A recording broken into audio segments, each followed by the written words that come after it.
Diddy was denied a bond yesterday, but the fight for a bond is not over. Let me explain to you a little bit about how bonds work in federal criminal cases like this. Yesterday, after he was arrested, he was brought in front of the magistrate judge. There are two types of judges in the federal system. There's magistrate judges and district judges. The district judges rule over the magistrate judges. Yesterday, when he went in front of the magistrate said that I can't let you out on bond.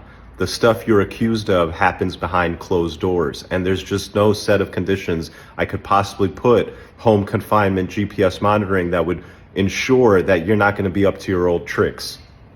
So now, under the federal law, you have the option to go to the district judge. In this case, it's District Judge Andrew Carter. District Judge Andrew Carter and the magistrate judge are very different in significant respects. Normally, what I would say is that if the magistrate judge denied your bond, good luck with the district judge. They're going to kind of look at it the same way. But here, there are certain things working in Diddy's favor. First, the magistrate judge, Robin Tarnofsky, who denied the bond yesterday, extremely smart, extremely well qualified, at the same time, very new to the bench.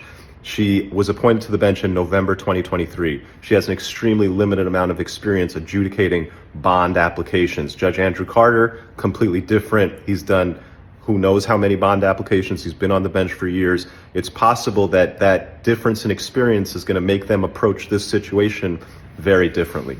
Number two, Judge Carter is a former legal aid defender. He spent years and years and years representing pro bono defendants in federal criminal cases. So he might be more sympathetic to how the law applies in federal cases for bond. Let's talk about that for a second. So the law says that you should get a bond pending your charges, unless that there is no set of conditions that we could impose on you that would ensure that, one, you will not run, and that, two, you will not be a danger to your community.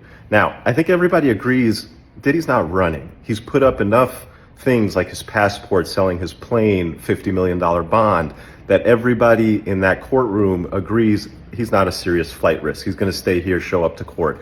But two, the issue of danger to the community. What the magistrate judge said is that, look, all this stuff happens behind closed doors, and we can put you on home confinement and GPS, but where's that really leave us? Because you could still do this stuff behind closed doors, even if you're restricted to your home.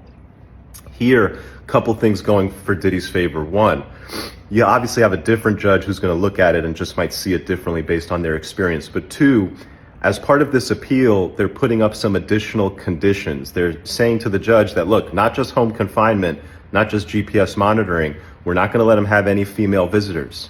And to the extent he has any visitors, at the end of the day, every day, we're going to give the government a list of who those visitors are. And so the government will have ample opportunity to ensure that there is no risk to the community. They will know exactly who goes in that house. They will know exactly who leaves that house on a daily basis. It would be complete folly for Diddy to coerce someone or engage in some type of criminal activity with someone, and then at the end of the day, give that person's name to the government and say, hey, this guy was here today, because the government could go question them. And if that person had some dirt on Diddy, they'd probably file a civil lawsuit or start. We'll see what happens. It's up to Judge Carter at this point. You guys know how these bonds work. Case is going to go on for years, 1, 2, 3 years maybe, before you get in front of a jury and get a verdict. And in the meantime, if you're locked up, that plea bargain is going to look real good. Because why not? You're going to be locked up for 3 years waiting for your trial.